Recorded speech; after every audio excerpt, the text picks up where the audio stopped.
مادی دنیا 18 میرے پاس ایک خیال تھا جسے میں شیئر کرنا چاہتا تھا۔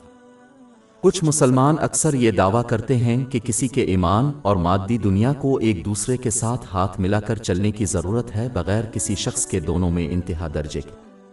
یہ عجیب بات ہے کہ جو لوگ اس بات کا دعویٰ کرتے ہیں اور اس بیان کو دنیا کی حلال آسائشوں اور لذتوں سے لطف اندوز ہونے کے لیے استعمال کرتے ہیں، ان میں سے اکثر اس کو نہ تو سمجھتے ہیں اور نہ اس پر عمل کرتے ہیں۔ یہ قول صحیح ہے، لیکن اس کا اطلاق ان دنیاوی اور دینی معاملات پر ہوتا ہے جو اللہ تعالیٰ کو پسند ہے۔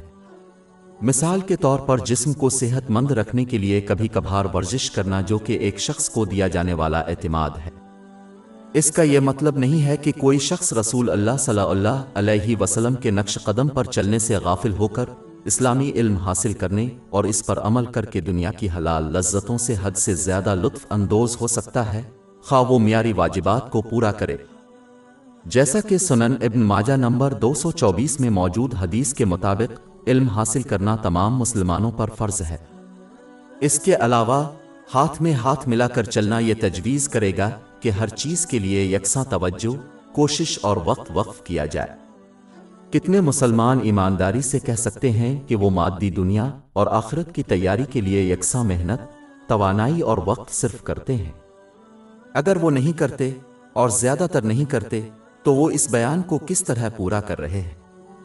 ایک مسلمان کو اپنے آپ کو بے وقوف نہیں بنانا چاہیے، کیونکہ زمین پر اس کا وقت محدود ہے، اور جب وہ اس سے چلے جائیں گے تو انہیں دوسرا موقع نہیں دیا جائے گا۔ اس لیے انہیں چاہیے کہ کم از کم یکساں وقت، محنت اور توانائی دونوں مادی دنیا اور آخرت کی تیاری کے لیے وقف کر کے اس قول کو پورا کرنے کی دیانتداری سے کوشش کریں۔ یہ نوٹ کرنا ضروری ہے کہ کچھ لوگ یہ استدلال کریں گے کہ عارضی ٹھکانہ اور ابدی ٹھکانہ کو برابر سمجھنا عقل مندی نہیں ہے۔